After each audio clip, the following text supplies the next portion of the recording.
So we're talking about the newspaper and the value of a newspaper in marketing and what are the basic components of consideration relative to using a newspaper. Now, first off, what we want to say is remember, you never should be doing newspaper advertising if you're not doing the core components, the more effective marketing first, which is your introduction marketing systems and your active referral marketing systems. So before you go into any other cold call lead type of systems, those systems should be in place. And of course, that's your in-office promotions, your referral systems. There's a VIP marketing systems. So that's dealing with the spouse, the child, the circle of influence, the family. So those are the circle of influence active referral systems. Now, after that, you can look at other opportunities, and one of the opportunities is a local paper. And so let's talk a little bit about the local paper. Now, one of the difference is even though newspapers are on the decline, remember they still have subscribers. And in some ways, they're even better than before, even though they're on the decline because the competition has left them. So the costs are even lower and there's less competition, even though the volume's decreased. So just be aware of that even though newspapers on the decline doesn't necessarily mean that you don't do it. Now, when we say a local newspaper, remember we're talking about something very local. We don't recommend any large newspapers.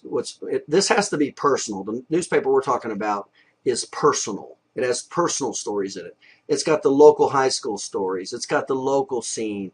It's everything local. It's very personal. People read local news first, city, and then regional, national, and international. That's the level. Out of all of those levels, what is read the most is local. That's what you always want to focus on.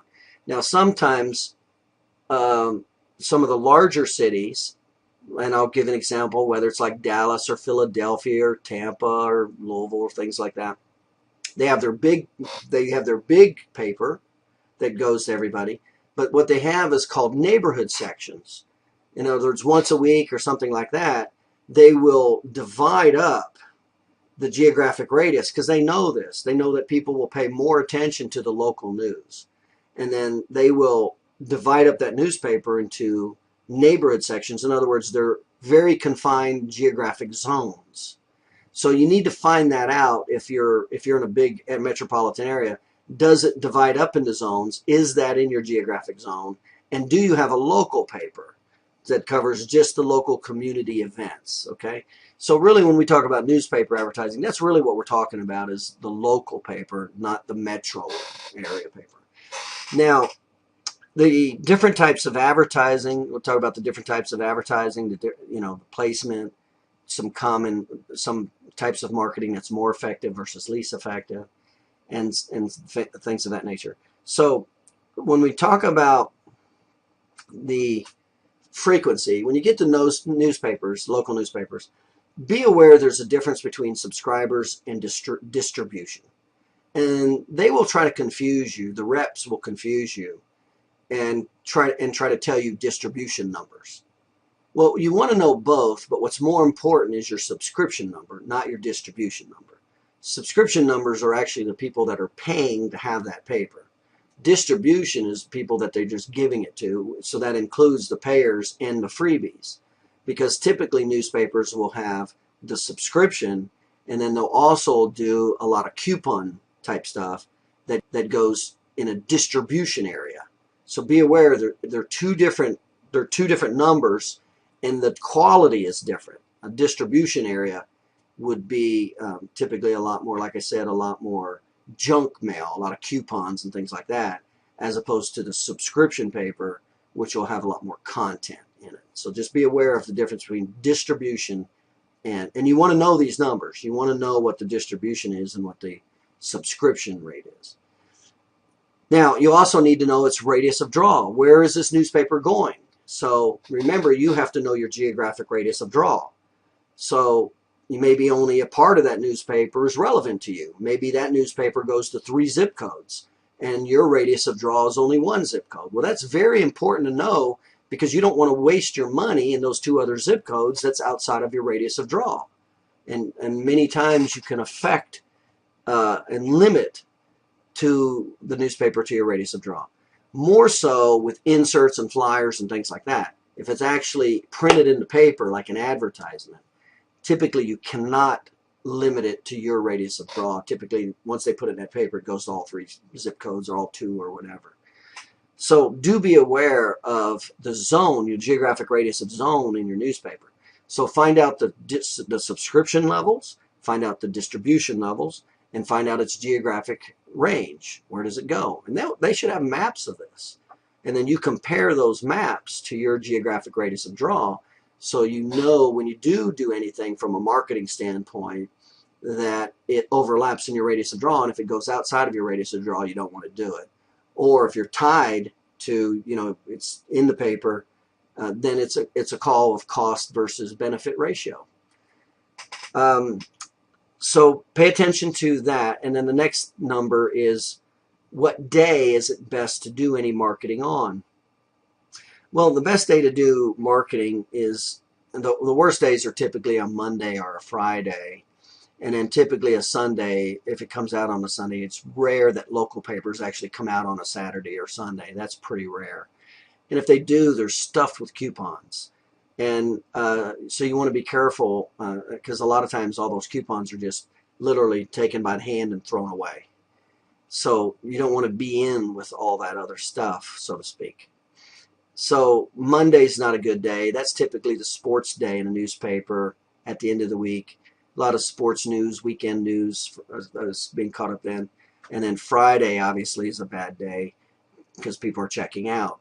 Now, if your newspaper only comes out once a week and it's a Friday, then that's what you got to deal with. That's what it is. It is what it is. If it only comes out once a week and it's on a Monday, then it is what it is. So, but if you have choices, the other considerations that you want to be aware of is many newspapers have a cooking section where they have recipes and things like that. And that's pretty important because remember, our target market is middle-aged female. And that's a high interest category for a middle-aged female. And that typically comes out on a Tuesday or Wednesday if they have that. So you want to be aware of that on a Tuesday or Wednesday. If it comes out on a Tuesday, you want to be in that day. If it comes out, whatever day that's on, that's the day the cooking, the recipe day, that's the day that you want to be in that paper. So just be aware of, some of the different themes of a paper, and, the days and the themes, what attracts more viewers or less viewers, and more potential viewers that are relative to your target market. So that has to do with the particular day. So typically, if it wouldn't be a Monday, it wouldn't be, and again, this is if it comes out every day and I had the option. But if it was if the recipe and the cooking section came out on a Wednesday, then I'm doing it. It's all variable. These are guidelines, they're not rules. So then you go, okay, well, what part of a paper is the best to be advertised in? Well, just be aware that they have what's called above the fold. Newspapers are typically folded, and that's where the term above the fold comes. And they actually use that term now, even with real estate screens, above the fold. And it essentially means is when they get it, that's what they see without having to do anything. And you have to remember, a lot of people won't even turn it over or scroll down. I don't even know this like on the internet. 40% of the people will not even scroll down off that page to go down. That's called above the fold real estate. And it's the same with newspapers. So that's why above the fold is more valuable. So you never want to put an ad in below the fold. You always want to ask for above the fold. Now you can ask for placement if you sign contracts. If you just do a one-off, then you're not going to get placement. They'll put you in the worst case scenario. But when you actually sign a contract for any period of time, that's when you start getting priority. So the best place we like to be is above the fold in the upper right-hand section. Above the fold in the upper right-hand section. That's where the eyes go when we open the paper. It's above the fold, the upper right-hand section. So we want to be consistent. And so when you do anything, you also want to be very consistent. You want the exact same location all the time. You don't want them to move it around on you. And again, you'll have more of an authority to negotiate that the more you spend and the longer your contract is.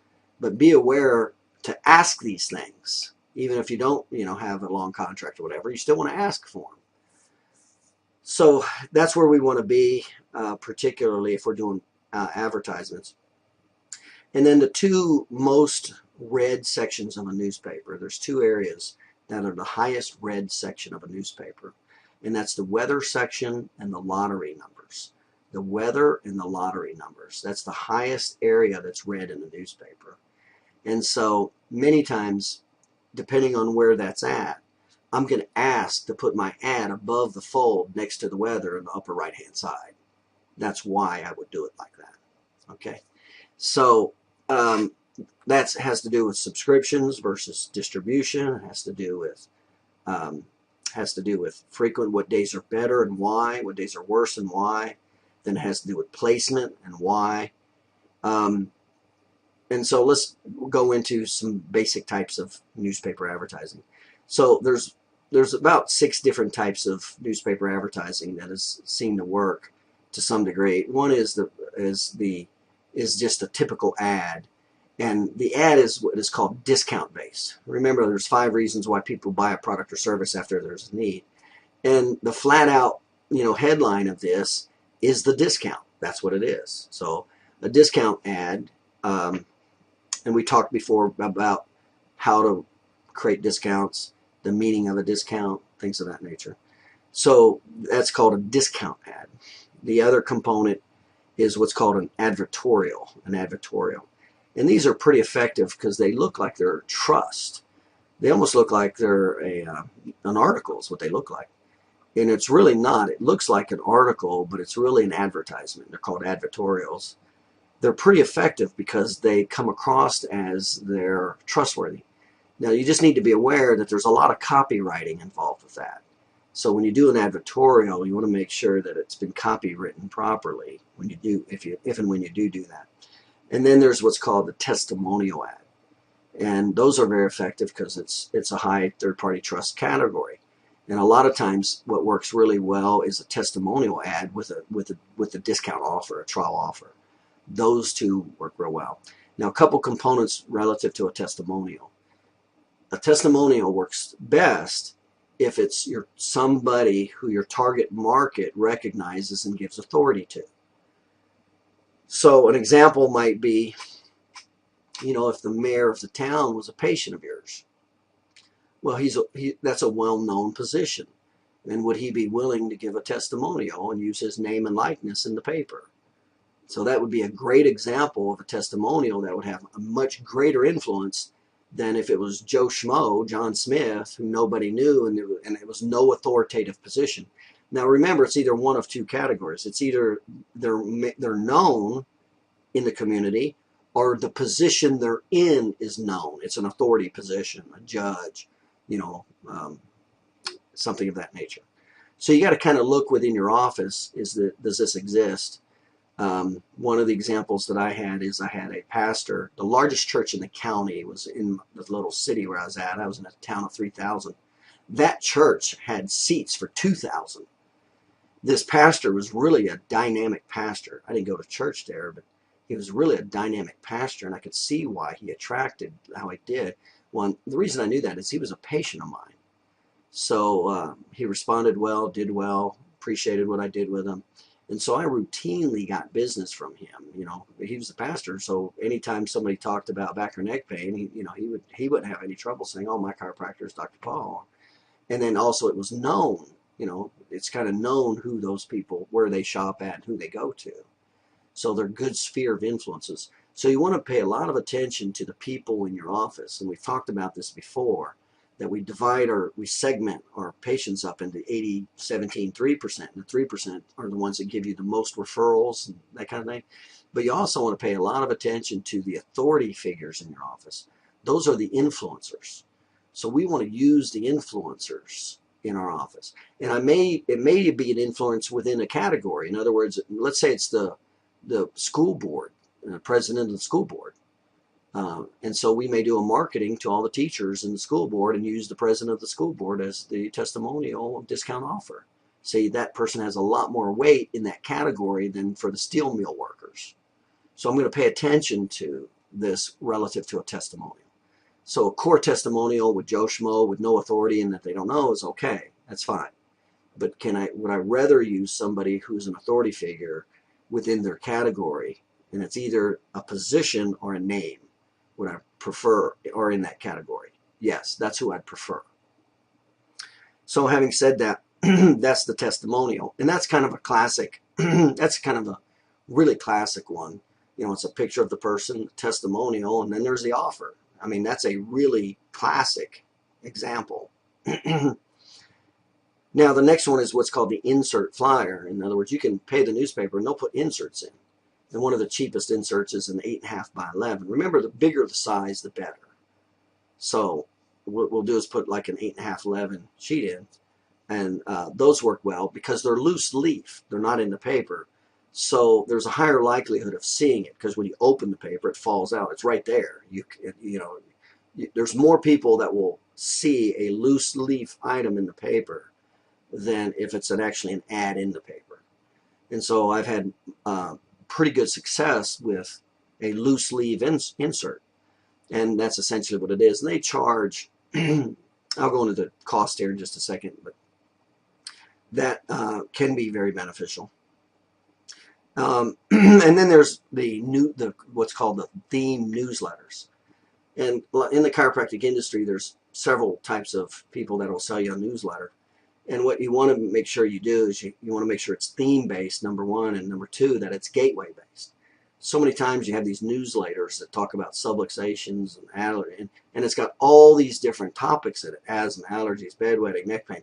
Well, that is nothing but confusing. You never want to do that. That's a total violation of category. So if you're considering a newsletter, one of the best newsletters that's totally theme driven. In other words, it's only on back pain. The whole newsletter is only back pain. The whole newsletter is only neck pain, or it's only auto accidents. Those are the best. And of course, if they're in the gateway, not a paradigm shift, those are really good. And some of the ones I used to run, they were like a 4-page spread, and it was a company that did that. And you gave them your pictures and your basic information, and it was a color 4-page spread, and it was an insert. Now, this was an expensive piece. When I ran it, it was $1,500, I think, per thousand, or that was just for the printing for 10,000, and then there was the delivery on top of that. So it is an expensive piece, but it did pull very well. And the reason it is, it's not only newsy, it gives a lot of good information, and there's decent copywriting with it, with an offer. And then there's good pictures, and they're in color. So it's a really good, well-done piece of material. But you will pay for that. Now, the next one is the classified ads. And classified ads can be like a diamond in the rough. Some newspapers have really cheap classified ads. And in the classified section, one of the highest read sections of a newspaper is the classified ads. That the subscribers typically will scour classified ads. So, and in the classified ads, a lot of times they have different sections, while one section being the health section. And so that's where it would go. But what's really good about classified ads now is if you have a local paper that is cheap, in other words, their classified ads are cheap because competition is so stiff and they're losing business. So sometimes you can find really good deals, and I'll give you an example here in just a second, that the classified ads, and what's good about classified ads is they'll charge you per number of words, or number of letters and words and sentences or lines. And so we just make sure that we shorten the headline. And all we do is we have a captivating headline and a URL. So it's very different because they have to go to the URL to get that information. And when they go to the URL, it's a squeeze page. We capture their information. And by the way, that's one of the things you want to really do with a newspaper is a couple things. It's number one is never run an ad once. Your response rate will increase over 50% if you run it 3 times. So you want to be 3 times or more. So you never want to do something just once. So always consider that when you're considering your budget. So it's 3 times or more, you don't do it. So because of the effectiveness. And So that is the frequency of an ad. The other thing that we want to do is try to tie the ad into a visual medium, and that's back to the internet. Well, in the old days, you got the paper, you read it, you threw it away, and the shelf life was one day. It was gone. Well, now you can increase the shelf life, and how you do that is you send them to the squeeze page. And it could be one of your typical ads that we create here for your squeeze page. And so, you know, classic example might be, you know, the top 10 auto injury mistakes, or how a car injury is paid, or how your car injury may pay for your college tuition. Those are some classic type ads, and then send them to this squeeze page. It's an internet page basically, and then when they go there, it says, "Give me your name and number, and I'll give you, you know, the free video." Well, the good news about that now is you have automated follow-up, and it's visual because we're using a video. And remember, 55% of how it communicates a video.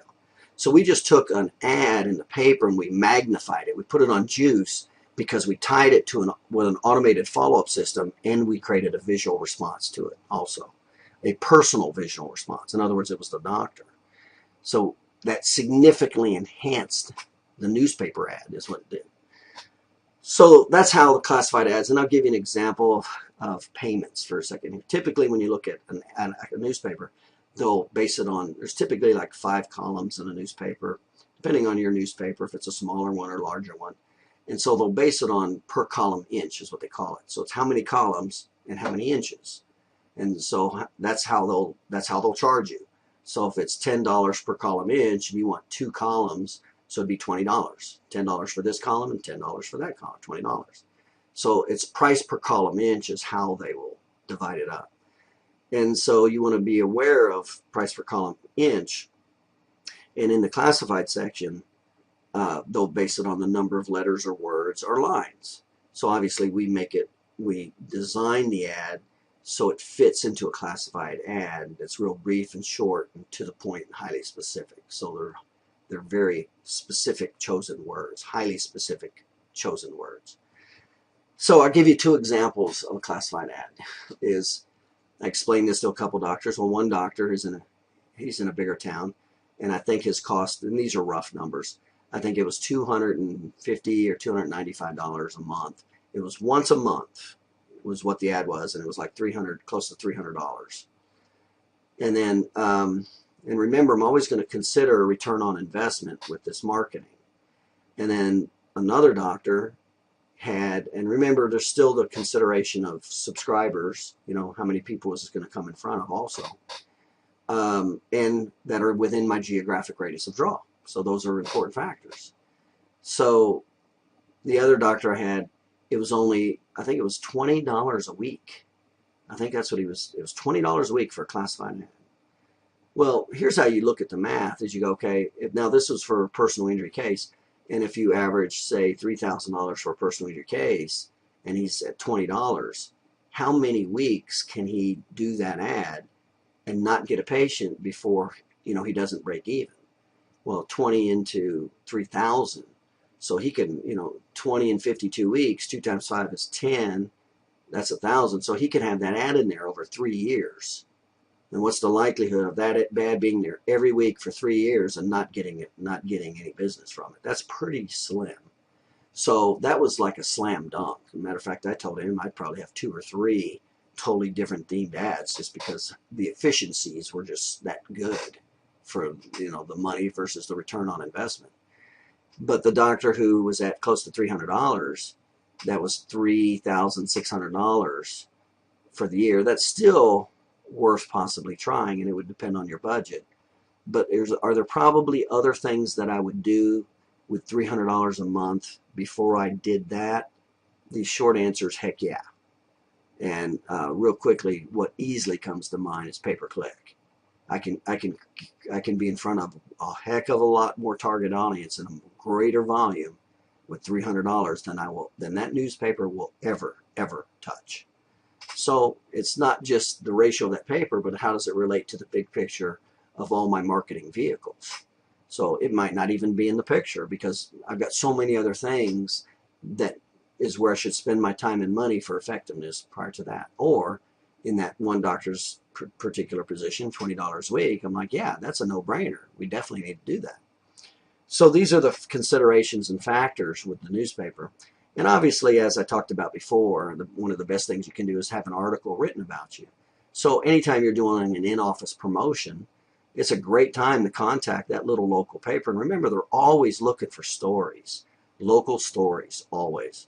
And so I would contact the local paper and find out who's responsible for the writing about the healthcare stories. And I'm going to call that person and let them know about our in-office promotion and ask if they have an interest in writing about it. And so that really helps tremendously when you have an article in that paper the same month you're doing your in-office promotion. And of course, you can cut that out and use it in next year's promotion. And also you could use that because it's an authority article. You can use that as creating authority for you in your other marketing. So anytime that happens, it's very effective. And I did, as an example, I did that, when I was recruiting training students. There's an article called Business First, and it's in a lot of metropolitan areas, and it's about the local business leaders. So I had my marketing assistant call down there and talk to the healthcare beat writer and say, hey, this is what we do. I told her what to say and how to say it and all that. And basically we let her know that we train chiropractors and we put them in practice and teach them how to be successful and all that kind of stuff.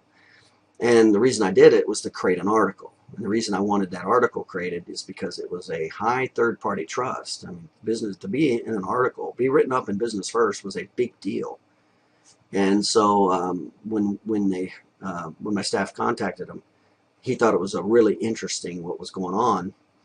And so he said, yeah. So he came out and interviewed me, and so I was in the Business First article. And we just used that article. Every time I did a lecture at any of the schools, I was a speaker at 3 schools. That was one of my endorsement testimonials. I had copies of that PDF, and we passed that out, that this was an article that they'd written on me in Business First. That's called third-party trust, is what that's called. Endorsement, third-party trust. And that's huge. It carries a lot of weight. And it's very easy to do. I mean, all you got to do is really have your marketing assistant call down there and say, hey, this is what our promotion is. Would you have an interest in writing a story on it? That's how easy this is. And these small town papers, they will eat it up. They're looking for local news. So that's a really easy way to promote your office promotions. And then obviously save that material for the promotion the next month, and then depending on what your other promotions are, how to use it for third-party trust. So these are some of the major factors relative to newspaper advertising and newspaper considerations. So in summary, we need to consider newspaper further down the list. So that's after our top 5 programs, newspapers down the list.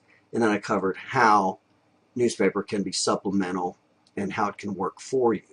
So these are some of the major factors in marketing with your local newspaper.